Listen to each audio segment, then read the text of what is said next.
감사합니다. 우리 옆 사람과 인사합니다. 예수님 안에서 좋은 일이 있습니다. 예수 안에서 좋은 아멘. 좋은 일이 있습니다. 우리 다시 한번 인사할 때 성령 충만합시다. 인사합니다. 성령 충만합시다. 성령 충만합시다. 자, 앞에 있는 구호 우리 세 번 함께 선포합니다. 나는 하늘의 복 땅의 복을 받았습니다. 나는 하늘의 복 땅의 복을 받았습니다. 나는 하늘의 복 땅의 복을 받았습니다. 아멘. 좋으신 하나님 아버지 감사합니다. 우리를 택하여 주셔서 주의 영으로 충만하게 하심을 감사합니다. 아멘. 우리가 성령으로 충만해야만이 하나님께서 허락하신 이 복을 받을 수가 있고 이 복을 또한 누릴 수가 있사오니 우리 성도들 머리 위에 기름 부어주시고 성령으로 충만하게 하여 주셔서 우리가 세 번씩 이렇게 선포한 이 복이 우리 삶의 장에 임하여 주시옵소서. 함께 말씀 나눕니다. 주님의 능력이 우리 가운데 임하여 주셔서 이 말씀을 우리 마음속에 새겨지게 하여 주옵시고 우리가 말씀대로 살아갈 수 있는 그러한 능력이 있게 하여 주시옵소서. 이 자리에 참석하지 못한 우리 권사님 두 분 아버지 병 중에 있습니다. 하나님께서 치료하여 주시옵소서. 감기도 떠나가게 하여 주옵시고 더욱더 강건함을 얻어서 함께 예배하고 함께 영광을 돌리는 귀한 도구로 사용하여 주시옵소서. 주께서 그 가정에도 함께 하여 주시고 이 시간에 주의 영이 임하여 주시옵소서. 예수님의 이름으로 기도드립니다. 아멘. 우리 민수기 8장 1절부터 4절까지 말씀을 가지고 앞으로 비치게 할지니라 라는 제목으로 같이 은혜를 나누고자 합니다. 그 20세기의 신학의 거인으로 불리는 칼 바르트는 그 현대 신학의 흐름을 완전히 바꾼 인물입니다. 그는 인간의 이성이나 경험을 강조하던 근대 자유주의 신학의 마침표를 찍고 그는 다시 하나님의 말씀으로 돌아갈 것을 외쳤어요. 그는 자신의 방대한 저작인 교회 교의학 책에서 극장과 교회의 건축의 차이점을 아느냐라는 질문을 던집니다. 극장은 모든 관객의 시선이 한 곳에 몰리죠. 즉 무대를 향합니다. 무대 위에 배우나 아니면 공연자가 주인공이고 관객은 수동적인 구경꾼이 됩니다. 바르트는 만약에 교회가 이런 구조를 취한다면 목사나 성가대가 공연자가 되고 성도들은 관객으로 전략해가지고 하나님과의 인격적 만남이 사라진다라고 보았어요. 반면에 교회에 대해서 바르트는 참된 교회 건축은 단순히 앞을 보는 것이 아니라 공동체 전체가 하나님의 말씀을 중심으로 모이는 곳이어야 한다라고 이야기를 하고 있어요. 교회는 보는 것이 아닙니다. 듣는 곳입니다. 듣는 곳. 우리가 보기 위해서 사람을 만나기 위해서 교회에 오는 것이 아니라 하나님 말씀을 듣기 위해서 우리가 교회에 오는 것이거든요. 동시에 성도들이 서로를 마주보면서 그리스도의 몸을 이루는 공간이 바로 교회입니다. 무대가 주인공이 아니고 선포되는 하나님의 말씀이 중심이 되어야 한다는 얘기죠. 그래서 그는 회중석이 설교하는 강단을 중심으로 유기적으로 배치되는 구조를 선호해야 한다라고 그렇게 말하고 있어요. 칼 바르트는 상징적이지만 그것이 교회의 사명을 나타낸다라고 말하고 있어요. 극장에는 창문이 없습니다. 우리가 보아도 극장에는 창문이 없어요. 그러나 교회들은 대부분 창문이 있는 구조를 선택한다는 것이죠. 왜 그렇습니까?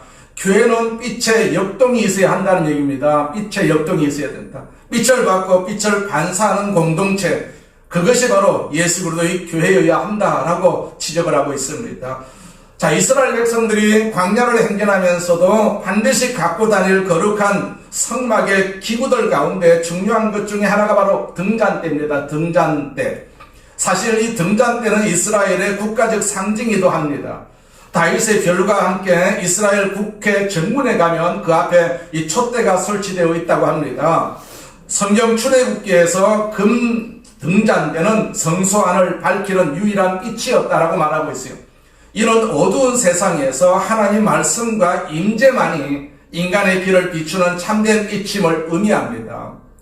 자, 제사장들이 성소에 들어오게 되면 성소 안에는 창문이 없지 않겠어요? 깜깜합니다. 하지만 제사장들이 성수 안에 활동이 가능할 수 있었던 것은 그 안에 있는 등잔대, 다시 말하면 히브리어로 메노라라고 하는데 메노라가 있었기 때문입니다.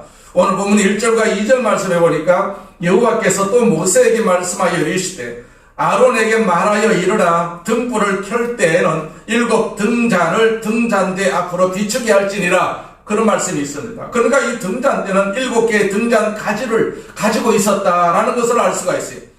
이어지는 4절 말씀해 보니까 이 등잔대의 제작법은 이러하니 곧 금을 쳐서 만든 것인데 밑판에서 그 꽃까지 쳐서 만든 것이라.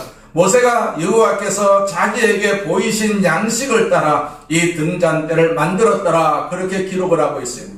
자, 여기서 우리가 한 걸음 더 나아가서 우리가 주목할 것은 등잔대 가지가 꽃 모양을 하고 있었던 것이죠. 성경학자들은 그 꽃이 살구꽃이었다라고 그렇게 주장을 합니다. 살구꽃은요, 유대인들에게 있어서 겨울, 우기가 지나고 새 봄이 오는 것을 알리는 꽃이 바로 살구꽃입니다. 그리고 그 등잔은 금을 쳐서 만들었다고 합니다. 성경학자들은 이것은 모두 예수 그리스도의 거룩한 신성과 인성을 뜻한다라고 말하고 있어요. 금 등잔대는요, 세상에 빛으로 오신 예수 그리스도를 상징하는 것으로 해석이 됩니다. 그 성막의 어두운 성소를 등잔대가 밝히듯이 죄로 어두워진 인류에게 참된 생명의 길을 제시하는 분이 바로 예수님이라는 의미를 담고 있어요. 세상의 빛이신 예수 그리스도의 존재를 상징하기 위한 도구가 바로 등잔대입니다. 그분의 본성은 금과 같은 신성이었어요. 그러나 그분이 이 땅에 어둠의 세상에 오실 때 그는 고난을 받으시죠. 마치 금을 때려서 망치질을 통과하고 이 등잔대가 만들어진 것처럼 그는 참 하나님이 참 사람이 되셨던 분이거든요. 그렇게 만들어진 등잔대가 성소의 빛이 되어서 제사장들의 활동과 그 사역을 가능하게 만들었던 것입니다. 그리고 이 등잔대에게는 이런 명령이 주어졌습니다. 그 앞을 비추게 하라. 그래서요, 앞으로 비추게 할지니라. 그런 말씀이 여기 있지 않겠어요? 본문에 등잔대 앞에 뭐가 있었을까요? 그 앞에는 진설병에 있는 떡상이 있었어요. 떡상. 이 성소의 구조를 보면요, 등잔대가 있어요. 그 맞은편에 있는 것이 뭡니까? 그게 떡상이에요. 12개 진설병을 갖추고 있는 떡상이 그 앞에 있었던 것입니다. 자, 등잔대는 바로 그 떡상을 비추고 있었어요. 그 진설병 상은 떡이 있었고 이제 그 떡이 빛을 받아서 빛을 발합니다. 등잔대가 양식을 빛나게 하고 거기에 양식이 있었음을 알리고 있었어요. 그렇다면 여기 본문에 앞으로 비추게 하라, 이 말씀의 의미는 도대체 무엇일까요? 첫째로 그것은 우리 성도가 누릴 축복을 말합니다. 축복. 우리가 누릴 축복을 시사하는 구절입니다. 이것을 우리가 신약 성경 관점에서 보면 이미 말씀드린 것처럼 등잔대는 빛 대신 예수 그리스도를 증거합니다. 그리고 이 빛을 따르는 사람들에게 우리는 그 빛 가운데 거하는 축복을 누리게 된다라는 사실입니다. 요한복음 8장 12절 말씀입니다. 예수께서 또 말씀하여 이르시되 나는 세상의 빛이니 나를 따르는 자는 어둠에 다니지 아니하고 생명의 빛을 얻으리라 라는 말씀이 있어요. 원래 이 말씀은 예수님이 초막절에서 주신 말씀이거든요. 이스라엘의 그 3대 명절이 있어요. 그 절기 중 하나가 바로 초막절입니다. 초막절이 되게 되면 여러 나라에 흩어졌던 디아스포라의 유대인들이 다 이스라엘로, 특별히 예루살렘 성전으로 이 절기를 축하하기 위해서 모여듭니다. 그리고 한 주간의 초막절의 명절을 지냅니다. 그런데 그 초막절 기간 동안에 중요한 행사 중에 하나가 예루살렘의 여인들의 뜰, 성전에 그 여인들의 뜰이 있어요. 그 성전 안에 들어가기 전에 여인들의 뜰이 있는데, 여인들의 뜰은 성전 중심으로 들어가는 길목에서 그 이방인의 뜰을 지나면 나타나는 첫 번째 안뜰입니다. 그런데 그 뜰에서는 매일 저녁 아주 특별한 행사가 벌어진다는 얘기죠. 해가 지게 되면 그 여인들의 뜰 중앙에 4개의 기둥이 있습니다. 그 위에는 불을 밝히도록 되어 있어요. 동서남북 상징하는 이 4개의 금 촛대에 불을 밝힙니다. 그러면 노래와 춤이 시작이 되고 축제가 벌어진다는 것이죠. 이 축제를 가리켜서 빛의 축제다, 그렇게 부르는 것입니다. 여러분 상상을 해보세요. 자, 석양에 해가 떨어집니다. 어둠이 덮이는 순간에 성전의 불이 밝혀집니다. 성전의 불이 밝혀지는 이것을 우리는 성전의 조명이다 그렇게 부르고 있어요. 그런데 바로 그 순간에 불이 들어오는 그 순간에 예수님께서 선포하신 말씀, 나는 세상의 빛이니 나를 따르는 자는 어둠에 다니지 아니하고 생명의 빛을 얻으리라, 그 말씀이 선포가 됩니다. 감동적이지 않습니까? 얼마나 장엄한 순간이겠습니까? 그리고 한편 그 성막 안에 성소에 들어간 제사장들은요, 그 안에 예비된 등잔대 그 메노라로 인해서 빛 가운데 거하면서 그 사역을 감당하는 축복을 누리게 되는 것이죠. 마찬가지입니다. 오늘 이 시대, 신약 시대 제사장들은요, 우리 모두가 제사장이다 그렇게 말하고 있지 않겠어요? 우리 예수 믿는 모두가 다 제사장들입니다. 왕같은 제사장들이다 그렇게 말씀하고 있어요. 따라서 우리는 빛 대신 예수님을 만나야 되고요, 빛 가운데 우리가 거해야 되고요, 그분을 섬길 수 있는 축복을 비로소 누릴 수가 있는 것 아니겠어요? 이것이 축복이다라는 사실입니다. 우리가 예수 만난 것이 축복입니다. 예수 만난 것이 축복이다라는 사실입니다. 예수를 믿고 예배드리고 찬양하고 우리가 기도하는 것이 축복 그 자체다라는 사실입니다. 여러분, 내가 예수님을 만나서 빛 대신 예수님을 따르고 빛 가운데 내가 거한다, 이건 놀라운 축복이 아니겠습니까? 이 놀라운 축복을 우리가 지금 누리고 있는 것입니다. 이미 말씀드린 것처럼 성소 안에는 창문이 없었다고 했어요. 그래서 이 등잔대는 유일한 빛의 원청이었어요. 오늘 저와 여러분이 살고 있는 이 세상은요, 죄로 말미암아 어둠에 잠긴 세상이 되었어요. 사람들이 제공하는 어떤 철학도, 어떤 지혜도, 어떤 이론도 빛을 찾아가는 일에 작은 도움은 될지언정 절대로 빛의 근원 그 자체는 될 수가 없었던 것이죠. 빛이 차단된 세상을 우리는 지금 살고 있지 않겠어요? 우리 모두를요, 감옥 안에 가두어 두고 있습니다. 감옥 안에 가두어 두고 있습니다. 그러나 성소 안에 빛나고 있는 이 등잔대 때문에 그들은 빛을 체험하고 빛 가운데 거하게 된 것입니다. 그리고 이스라엘 백성들이 행진할 때는 이제 성막이 다 철수가 되지 않겠어요? 그때는 하나님이 은혜를 주셔서 불기둥이 나타납니다. 구름기둥이 나타납니다. 그리고 이 불기둥을 통해서 그 백성들은요, 그들이 나아갈 방향을 알고 밤중에도 방향을 잃어버리지 아니하고 행진할 수가 있는 은혜를 누리게 된 것이죠. 이것이 바로 빛을 소유한 사람들의 축복이다라는 사실입니다. 거기다가 성소에 들어가 있는 제사장들은요, 등잔대 불빛을 통해서 그들이 해야 할 일을 감당을 합니다. 불이 있기 때문에, 그 어둠을 밝히는 불이 있기 때문에 제사장들이 할 수 있는 일을 합니다. 우선 그들은 분향단 앞에서 중보의 기도를 하나님께 드리지요. 또 그들이 사역을 하다가 피곤하고 허기가 질 때는 그들은 크게 예비된 진설병의 떡을 통해서 음식을 공급받을 수가 있었던 것입니다. 떡상 위에는 6개 이렇게 12개의 떡을 최소한 준비를 합니다. 12개의 떡, 그것은 1028을 대표하는 그런 떡입니다.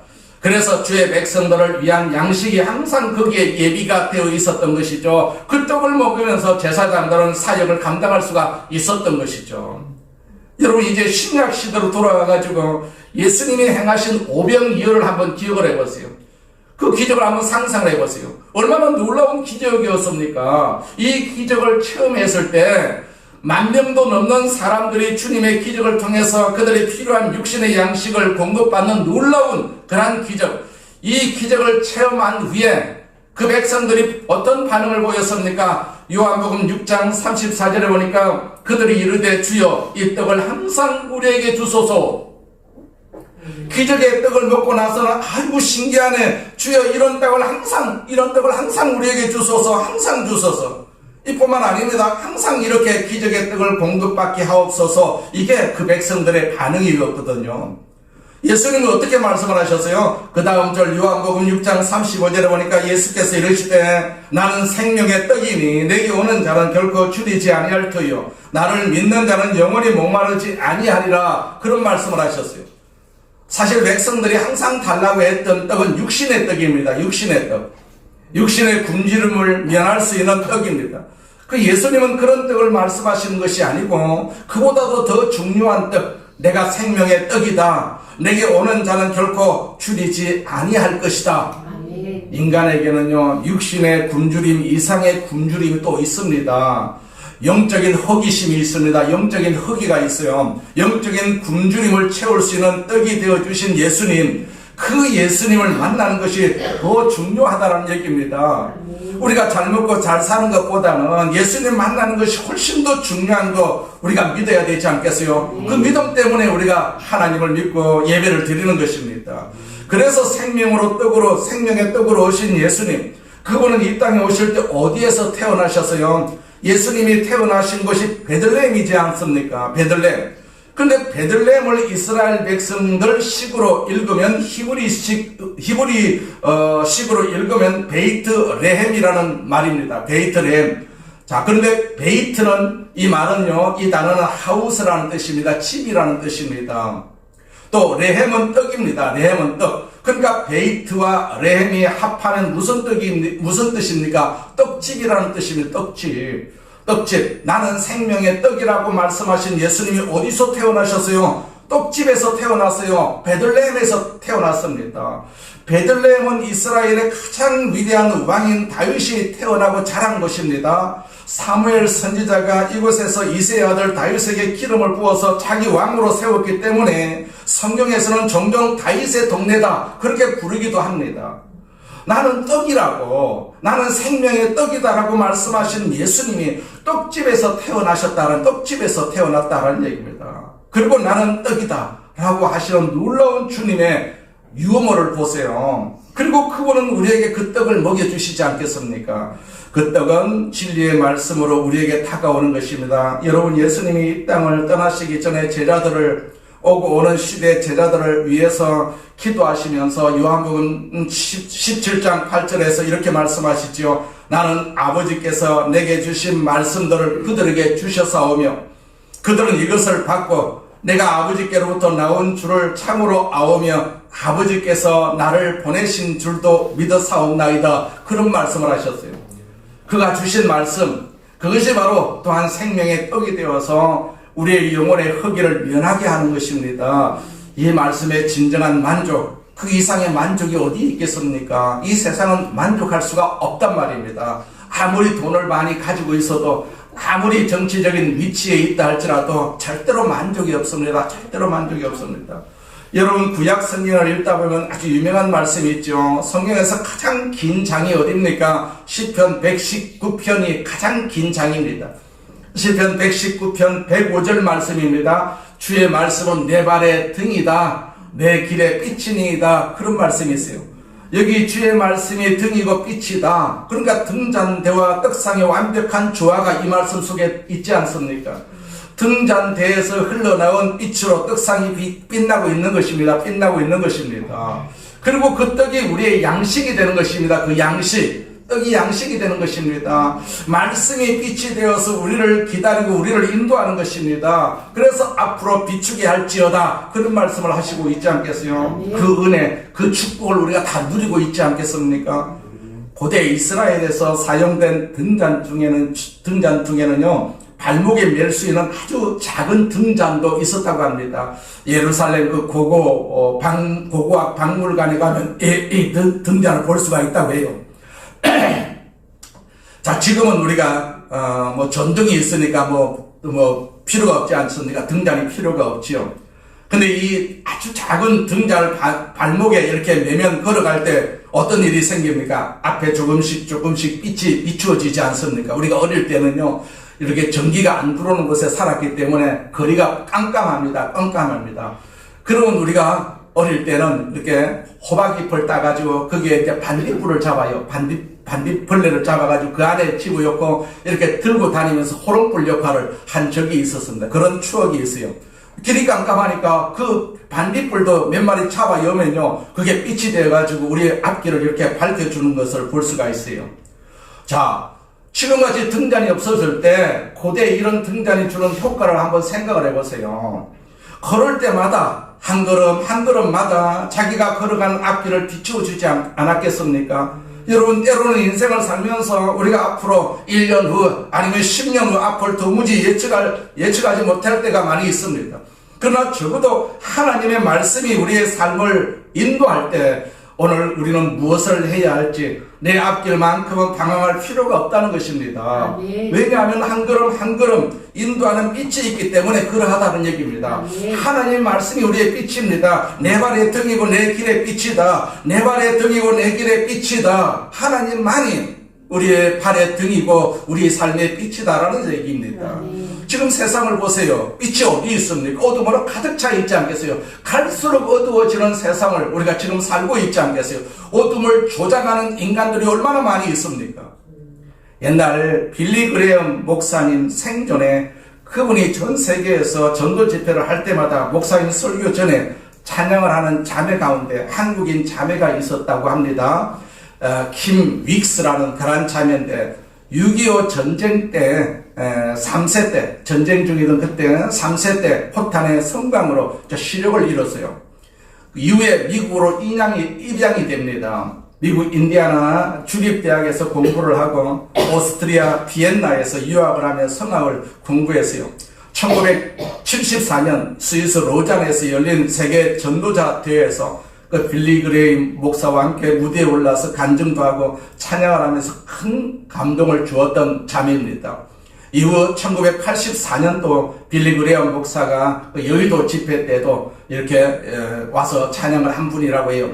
자, 그래서 전 세계를 다니면서 복음을 전해왔어요. 미국 아칸소주 멤피스에서 시각장애들을 섬기는 킴스 선교회 대표로 지금 활동하고 있는 것으로 알려져 있습니다. 그런데 이 자매가 간증한 그 가운데 그 간증의 한 대목이 자기가 시각장애인이기 때문에 자기를 인도하는 사람들이 있을 수밖에 없지 않겠어요? 그래서 자기를 인도하는 사람들이 저 앞에 뭐가 있다 그렇게 말한 적은 없다고 합니다. 저 100m 전방에 저 앞에 지금 뭐가 보인다 그렇게 말하는 경우가 전혀 없고 대부분 자기를 안내하는 사람들이 바로 코앞에 바로 앞에 계단이 있다, 바로 앞에 물이 있다, 바로 앞에 사람이 있다, 바로 앞에 장애물이 있다 라고 그렇게 전해준다는 얘기입니다. 그래서 자기를 인도하는 그분들을 믿고 따르다 보니까 자기도 언제나 가고자 하는 그러한 목적지로 무사히 인도가 된다고 그렇게 말을 합니다. 자, 주님이 자기를 인도하실 방법이 그렇다고 고백을 하고 있어요. 나는 5년 후, 10년 후에 내 인생을 알지 못하지만은 내가 매일 말씀으로 인도를 받으면서 나는 오늘 내가 할 일을 알고 오늘 그 일을 내가 주의 말씀을 따라가다 보면 언제나 주님이 인도하시는 그 길에 서 있는 나를 발견한다는 것입니다. 그러면서 나는 비록 육신의 눈으로는 아무것도 볼 수가 없는 어둠 속에 있지만 내 영혼은 예수 그리스도의 빛으로 그 누구보다 밝습니다. 하나님은 저의 육신의 눈을 가져가신 대신에 영원한 나라를 볼 수 있는 영안을 열어주셨습니다. 그렇게 고백을 합니다. 앞으로 비추게 할지어다. 이것이 말씀의 빛으로 인도함을 받는 놀라운 축복인 것을 우리는 믿어야 될 줄로 믿습니다. 항상 예수님께서 우리의 앞길을 비추어 주십니다. 우리는 깜깜한 세상 속에 살고 있어도 우리의 갈 길은 환하게 열려 있다는 사실을 우리는 기억해야 될 줄로 믿습니다. 자, 앞으로 비추게 하라. 이 말씀이 주는 두 번째 이유, 교회 공동체의 사명을 가리킵니다. 여기 본문에 앞으로 비추게 하라 이 말씀은 성도 개개인이 누리는 축복을 시사하기도 하지만은 더 나아가서 하나님 백성으로서의 공동체의 사명을 시사하는 말씀이기도 합니다. 우리가 신약 성경 산상수훈을 읽다 보면 예수님이 제자들에게 이런 말씀을 하시죠. 마태복음 5장 14절 말씀인데 너희는 세상의 빛이라 산 위에 있는 동네가 숨기지 못할 것이다. 그런 말씀을 하셨어요. 너희는 빛이라고. 그 빛은 드러날 수밖에 없다라고 말씀을 하십니다. 이어서 그 다음 9절 16절에 보시게 되면 이같이 너희 빛이 사람 앞에 비치게 하여 그들로 너희 착한 행실을 보고 하늘에 계신 너희 아버지께 영광을 돌리게 하라. 그렇게 말씀을 하고 있어요. 사실 우리가 구약의 성소 안에 있었던 등잔대, 이 등잔대가 빛을 발하기 위해서는 기름을 넣어야 하지 않겠어요? 주로 올리브 기름을 보통 넣는데 기름을 넣고 그리고 최초의 불을 밝히는 것은 대제사장의 책임이라고 합니다. 대제사장이 그 일을 합니다. 그런데 일단 불이 밝혀지게 되면 그 다음에는 아침 저녁으로 대제사장을 보좌하고 있는 제사장들이 아침 저녁으로 두 번씩 등잔대를 살펴서 기름이 떨어지지 않았는지, 그래서 불이 꺼지지 않도록 해야 할 책임을 수행을 했다는 것이죠. 제사장들의 중요한 책임 중에 하나가 바로 등잔대 불이 꺼지지 않게 한다. 이것이 신약 성경적으로 말을 하자면 이것이 우리 예수 믿는 사람들의 책임이다라는 책임. 자, 예수님이 빛이라고 했어요. 그분이 우리에게 오셨어요. 우리의 마음에 불을 밝히셨습니다. 중요한 것은 이제 이 불이 꺼지지 않도록 할 책임이 우리에게 있는 것 아니겠어요? 나에게 있는 것입니다. 우리 모두에게 있는 것이고 교회 안에 있는 것입니다. 오늘 우리는 이 빛을 발하고 있을까요? 한국 교회라는 등잔대는 지금 빛을 발하고 있는 것입니까? 우리가 한마디로 정의를 하자면 못하고 있다라고 우리가 말할 수가 있지 않겠어요? 못하고 있어요. 우리가 신약 성경의 마지막 책을 요한계시록이라는 책을 알고 있는데 요한계시록 2장에 보시게 되면 밤모섬으로 유배를 갔던 요한, 그 포로로 간 사도 요한이 그 육지의 소아시아 7교회를 향해서 편지를 쓰고 있어요. 메시지를 전달합니다. 그 시작이 되는 요한계시록 2장 1절 말씀에 보면 에베소 교회 사자에게 편지하라. 오른손에 7별을 붙잡고 7금 촛대 사이를 거니시는 이가 이르시되 라는 말씀이 있어요.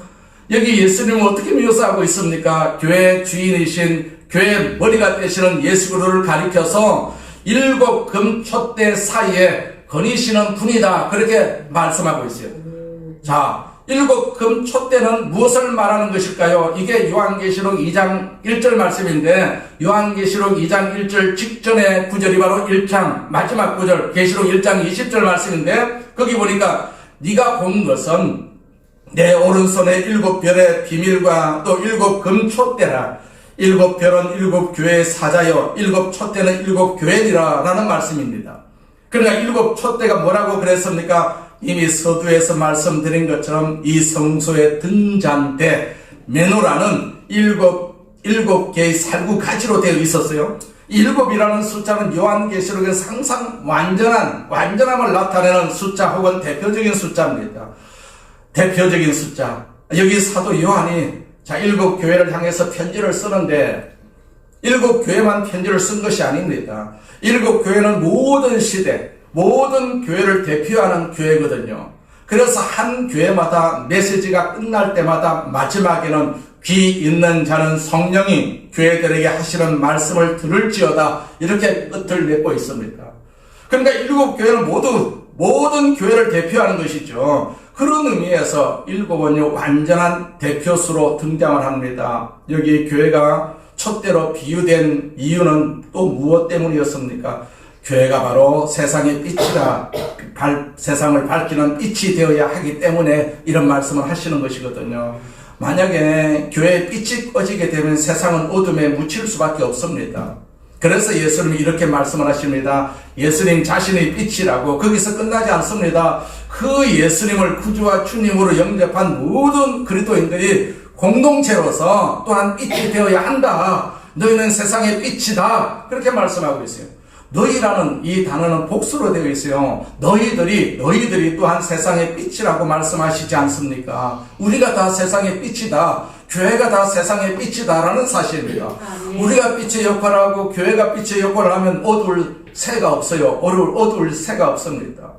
자, 그렇다면 그리고 교회가 세상의 빛으로 존재하기 위해서 해야 할 일이 무엇입니까? 두 가지 결단이 필요합니다. 첫째 결단은 어둠과 직면할 결단이거든요. 세상의 어둠과 직면할 각오가 있어야 되지 않겠어요? 순교가 있어야 됩니다. 내가 빛으로 발휘하기 위해서는 순교가 필요합니다. 각오가 있어야 되죠. 내가 빛을 발하겠다. 너희가 세상의 빛이라는 말은 세상의 어둠이라는 그런 것을 전제로 하고 있거든요. 여러분, 오늘 이 세상이 문화적으로 그리고 과학적으로 아무리 발전된 소위 디지털 세상이다, AI 세상이다 라고 할지라도 세상은 여전히 거짓되고 세상은 여전히 부정직한 어둠 속에 있다라는 것을 부인할 수가 없지 않겠어요?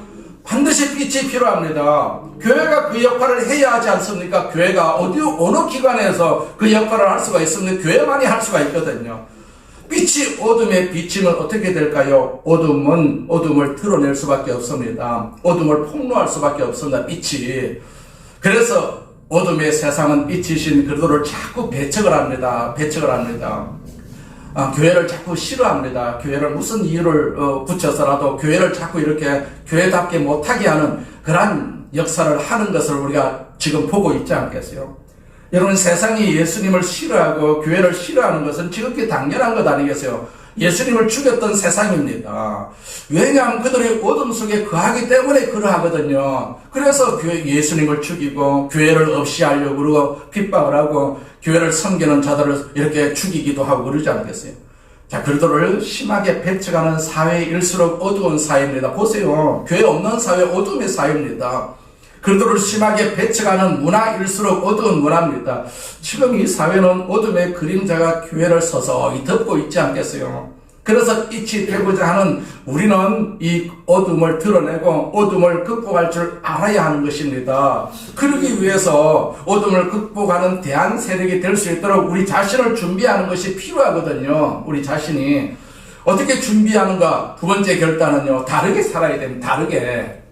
세상 사람하고 다르게 살아야 되거든요. 내가 사는 모습이 세상 사람과 똑같다. 다를 게 하나도 없다. 우리에게 아무런 매력이 없다. 똑같이 어둠 속에 있다면 그러면 그들이 우리를 주목해야 할 이유가 어디 있겠습니까? 그런데 다 어둠 속에 있는데 빛이 있어요. 빛이 있어요. 작아도 빛이 있어요. 저기 빛이 있는데 세상 사람들이 그렇게 말할 것 아니겠어요? 그 빛을 주목하지 않겠습니까? 다 어둠인데, 다 어둠을 얘기하는데 어느 한 곳에 빛이 있단 말입니다. 여러분, 다르다는 것이 이 빛을 비추는 방법이거든요. 다르게 사는 것입니다. 다르게 살아야 됩니다. 세상 사람들이 이렇게 사니까 나도 똑같이 살아간다? 아닙니다. 아닙니다. 다르게 살아야 되거든요. 세상을 질타하면서 살아야 합니다. 교회가 세상을 질타를 해야 되죠. 어느 기관이 세상을 질타할 수가 있고 정부를 질타할 수가 있겠습니까? 거기에 동화가 되면요, 교회의 역할이 끝나는 것입니다. 그러니까 공산주의가 되는 것입니다. 공산주의. 교회 역할을 하지 못하면 공산주의가 되는 것 아니겠어요? 그리고 세 번째 필요한 결단은 빛은 스스로를 태울 준비를 해야 합니다. 스스로를 태울 준비, 다시 말하면 자기 희생의 준비가 있어야 되거든요. 자기 희생의 준비. 등잔대에 기름이 태워짐으로써 촛대가 빛을 발하지 않습니까? 자, 우리의 이기심을 다 충족시키고 나서 우리가 빛이 될 수가 있습니까? 아닙니다. 우리가 믿지 않는 사람과 비교해가지고 조금 더 우리가 손해볼 줄 알고 조금 더 양보할 줄도 알고 조금 더 헌신을 함으로써만이 우리 안에 있는 빛을 드러낼 수가 있는 것입니다. 똑같이 살면 빛이 소용이 없습니다. 빛이 드러날 수가 없습니다. 아프리카 선교지에서 평생 무명의 선교사로 희생을 하고 복음을 전하던 선교사가 세상을 떠났을 때 그 마을의 원주민들은요, 매우 인상적인 묘비 문을 이렇게 세워주었다고 합니다. 그 묘비 문에는 이렇게 쓰여 있었어요. 당신이 왔을 때 우리는 어둠 속에 있었지만은 당신이 떠난 지금 우리는 빛 가운데 있습니다. 그런 묘비를 세웠다고 합니다.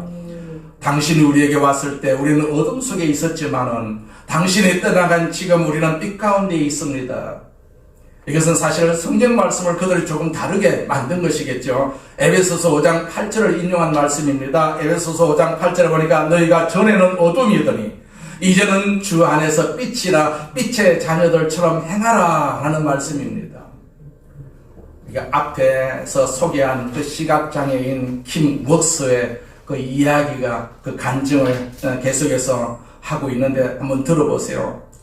자, 사람들은 저를 보며 어둠 속에 있는 사람이라고 말합니다. 3살 무렵 전쟁의 포화 속에서 본 그 강렬한 성광이 제가 이 세상에서 본 마지막 빛이었기 때문입니다. 그날 이후로 제 육신의 눈앞에서는 늘 짙은 밤만 계속되었습니다. 부모를 잃고 고국을 떠나 낯선 땅으로 향하던 어린 시절에 저는 문자 그대로 어둠 그 자체였습니다. 하지만 오늘 저는 여러분에게 담대히 고백합니다. 저는 더 이상 어둠 속에 살지 않습니다. 전에는 어둠이었습니다. 에베소서 5장 8절은 말씀합니다. 너희가 전에는 어둠이더니 라고 말입니다. 저에게 이 어둠은 단순히 앞이 보이지 않는 시각적 장애만을 의미하지 않았습니다. 미래에 대한 두려움, 버림받았다는 외로움, 그리고 왜 나에게 이런 시련이 왔는가에 대한 원망이 제 영혼을 짓누르는 진짜 어둠이었습니다. 그러나 이제는 주 안에서 빛입니다. 하나님께서는 저를 그 깊은 수렁에서 건져내셨습니다. 양 부모님의 사랑을 통해 하나님의 사랑을 알게 하셨고 성악이라는 달란트를 통해 제 영혼의 목소리를 찾게 하셨습니다. 무엇보다 제 삶을 바꾼 깨달음은 이것입니다. 미처 내 눈에 머무는 것이 아니라 내 안에 계신 예수 그리스도께 있다는 사실입니다. 아멘. 육신의 눈은 감겨 있지만 주님께서는 제 영안을 열어주셨습니다. 세상의 화려한 유혹을 보지 못하게 하신 대신에 오직 주님의 얼굴과 저 천국의 소망만을 바라보게 하셨습니다. 그래서 저는 감히 고백합니다. 나는 주 안에서 빛입니다. 주님은 저에게 노래할 수 있는 목소리를 주셨습니다. 저는 이 목소리로 전 세계를 다니며 찬양합니다. 육신의 눈이 성한 사람들도 때로는 절망의 어둠 속에서 길을 잃고 방황합니다. 그런 분에게 저는 제 삶으로 보여드리고 싶습니다. 빛의 자녀로 산다는 것은 상황이 좋아져서 기뻐하는 것이 아닙니다. 아무것도 보이지 않는 칠흑 같은 밤일지라도 내 손을 잡고 계신 주님의 온기를 믿고 한 걸음을 내딛는 것입니다. 나의 약함이 주님의 강함이 되고 나의 어둠이 주님의 영광을 드러내는 배경이 될 때 우리는 진정으로 빛의 자녀답게 살 수 있습니다. 여러분의 환경이 어둡습니까? 여러분 안에 계신 예수님을 바라보십시오. 그분이 곧 빛이십니다. 나처럼 앞을 보지 못하는 사람도 주님 안에서 이토록 밝게 노래할 수가 있다면 여러분은 더 큰 빛을 발할 수 있습니다. 우리는 이제 어둠이 아닙니다. 우리는 주 안에서 빛입니다. 그렇게 간증을 하고 있습니다. 그렇습니다. 여러분, 우리는 감히 등잔대는 될 수가 없을지 몰라요. 등잔대는 예수님이시거든요. 그러나 작은 하나의 촛불, 나를 밝히는 촛불, 내 자신을 밝히는 촛불, 내 집을 밝힐 수가 있는 작은 하나의 촛불, 우리의 일터를 밝힐 수 있는 작은 하나의 촛불, 내 자녀, 자손에게 밝힐 수 있는 그러한 촛불, 이 사회를 밝힐 수 있는 하나의 작은 촛불은 우리가 될 수가 있지 않겠습니까? 너희 빛을 앞으로 비추게 하라. 세상은 어둡습니다. 세상은 어둡습니다. 세상이 어둡다고 우리가 한탄만 하고 있는 것이 아니라 이 어두운 세상을 내 작은 빛이라도 반딧불이라도 비출 수 있는 그런 믿음이 우리에게 있어야 되고 그런 정직이 있어야 되고 그런 진실이 우리에게 있어야 되지 않겠어요?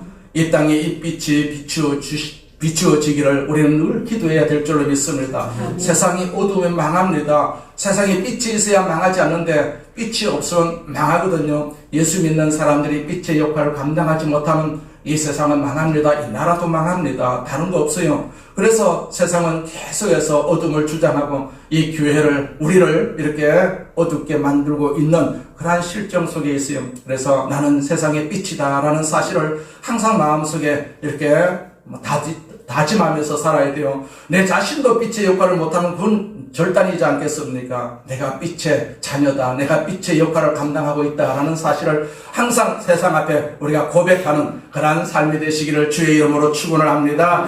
전능하신 하나님 아버지 감사합니다. 주님 영광을 받으시옵소서. 우리 아버지 하나님께서 우리를 빛으로 자녀로 삼아주심을 감사합니다. 그 빛을 비추면서 지금까지 살아왔습니다. 물론 하나님 아버지 빛의 역할이 미미할지라도 하나님 아버지 우리는 하나님 앞에 빛의 자녀라는 사실을 다시 한번 고백할 수 있도록 하나님께서 역사하여 주심을 감사합니다. 이제 그 빛을 감추지 않고 밖으로 드러내서 아버지 밝힐 수 있는 믿음을 우리에게 주시옵소서. 그 빛을 밝혀야만이 우리가 축복을 받을 수가 있고 우리가 형통할 수가 있습니다. 하나님 아버지 우리 모든 성도들에게 그 빛을 감당할 수 있는 믿음을 주시옵소서. 믿음을 주시옵소서. 성령으로 충만하게 하여 주셔서 다시 한번 내 자신에게도 빛을 비추고 우리 자녀들 자손들에게도 빛을 비추고 내 일터에 내 사회에 그 빛을 비추는 귀한 도구가 될 수 있도록 사용하여 주시옵소서. 예수님의 이름으로 기도드립니다. 아멘. 우리 말씀을 생각하시면서 통성으로 한번 기도하겠습니다. 할렐루야. 전능하신 하나님 아버지 감사합니다. 감사합니다. 주여 영광을 받으시옵소서. 우리 아버지는 영광을 받으시옵소서. 영광을 받으시옵소서. 우리를 주의 영으로 충만하게 하여 주시옵소서. 주의 성령으로 충만하게 하여 주시옵소서. 꺼졌던 불이 다시 살아나게 하여 주옵소서. 어두웠던 곳을 비추는 귀한 도구로 쓰임받을 수 있도록 하나님여 도와주시옵소서. 어둠에 동조하지 않게 하여 주옵소서. 아버지 빛으로 모여서 세상을 밝히고 이 사회를 밝히는 도구로 삼아 주시옵소서. 아버지는 우리 가정에 어둠이 있습니까? 아버지 내 자신이 빛을 받춤으로 말미암아서 어둠이 떠나가게 하여 주옵소서. 어둠이 떠나가게 하여 주시옵소서. 내 자녀에게 어둠이 떠나갈지어다. 아버지 우리 자녀 자손들에게도 어둠이 떠나갈지어다. 어둠이 떠나갈지어다. 떠나갈지어다. 이 사회 어둠이 떠나갈지어다. 오 전능하신 하나님 아버지 감사합니다. 우리를 사용하여 주심을 감사합니다. 우리를 사용하여 주심을 감사합니다. 우리를 사용하여 주심을 감사합니다. 주님 홀로 영광을 받으시옵소서. 영광을 받으시옵소서. 우리는 다 빛입니다. 우리는 다 빛입니다. 우리 속에 있는 어둠은 떠나갈지어다. 악한 마귀는 떠나갈지어다. 악한 귀신도 떠나갈지어다. 우리를 주관하고 있는 모든 악한 역사는 떠나갈지어다. 나사렛 예수 이름으로 명하는 묶음을 떠나갈지어다. 묶음을 떠나갈지어다. 주의 성령으로 충만하게 하여 주옵소서. 주의 성령으로 충만하게 하여 주옵소서. 마귀는 떠나갈지어다. 악한 귀신은 떠나갈지어다. 우리 속에서 떠나갈지어다. 이 사회 속에서도 떠나갈지어다. 우리 아버지 하나님께서 역사하여 주시옵소서. 성령으로 충만하게 하여 주시옵소서. 성령으로 충만하게 하여 주시옵소서. 성령으로 충만하게 하여 주시옵소서. 예수님의 이름으로 기도드립니다. 아멘. 자, 아프시면 아픈 곳에 손을 얹고 기도합니다. 문제가 있으시면 가슴에 손을 얹고 기도하겠습니다. 전능하신 하나님